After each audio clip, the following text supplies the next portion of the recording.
thousands of Venezuelans took the streets on Wednesday, the anniversary of the establishment of democracy in the country in 1958, to call for an end to the socialist regime of Nicolas Maduro and the restoration of the democratic order.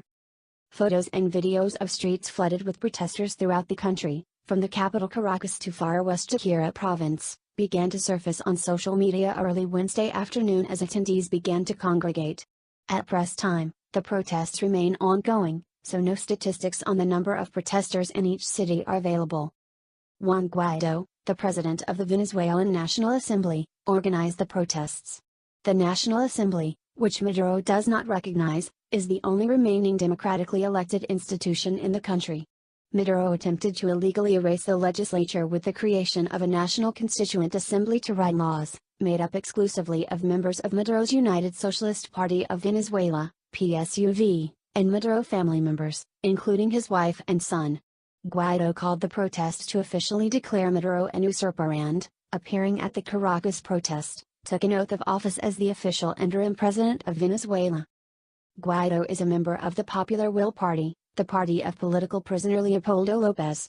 Popular Will is a member party of the Socialist International, ZOF is not, and the Socialist International has campaigned against Maduro's regime. A video also began circulating online from Zulia State showing the city of Maracaibo flooded with protesters. The video received the widest distribution through the Instagram account of Venezuelan musician Nacho, who has vocally called for an end to socialism in his country. Guaidó, in Caracas, not only delivered a speech but took an oath of office making him the legitimate president of Venezuela, a move the National Assembly is constitutionally mandated to make in the event of a democratic collapse.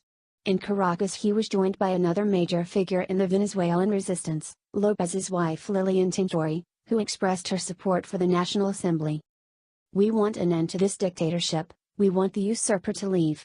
It's been enough years of suffering and struggle," Tintori, thrust into the front lines of the protest movement by her husband's arrest, said. In a display of unity, Maria Corina Machado, the head of the right-wing Vende Venezuela movement, also attended the protest and backed Guaidó. During the era of the Democratic Unity Roundtable, MUD 2014 to 2017, a failed coalition of socialist parties against Maduro, Machado was among the most prominent conservative voices insisting that a transition out of the Maduro regime must not lead to power ending up in the hands of other socialists. Her support could temper concerns that trusting parties to the MUD dialogue may stymie any progress towards removing Maduro. The government of the United States recognized Guaidó as the legitimate president of Venezuela shortly after he completed his oath of office. The government of Brazil had already done so last week. At press time, perhaps due to significant international media attention, protesters have not reported incidents of mass violence by Venezuelan military troops. In Zulia, however, a local newspaper reported that National Guard troops attempted to dispel a crowd by firing into it, the first sign of violence at one of the national events.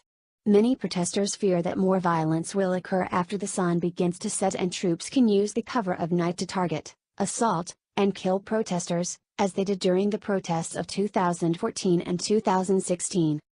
Venezuelans overthrew their military dictatorship on January 23, 1958, replacing it with three major political parties.